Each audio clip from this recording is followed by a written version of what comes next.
The world was shocked to hear the high-stakes meeting in Hanoi ended without any agreements. To shed light into what the breakdown means for the future of Pyeongyang-Washington talks, we turn to our Kim Min-ji.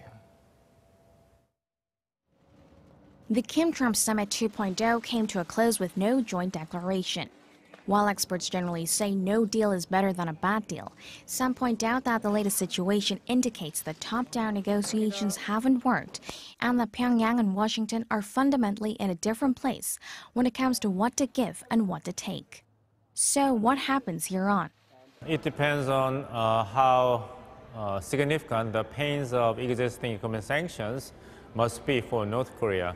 If North Korea is so desperate to lift at least some of the economic sanctions as soon as possible, we would expect that North Koreans will come out first to suggest a resumption of talks with the United States.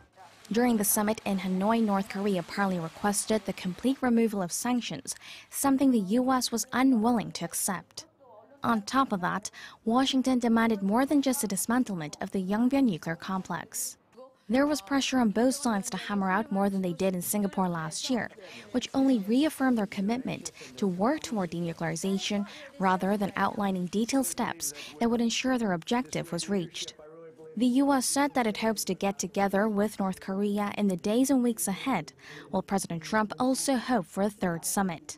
The general consensus is that the two leaders will keep dialogue going, even for the sake of maintaining their personal relationship, and as both sides now know for sure what each side wants. But some experts say the breakdown could prompt President Trump to offer a stick rather than sweet talk.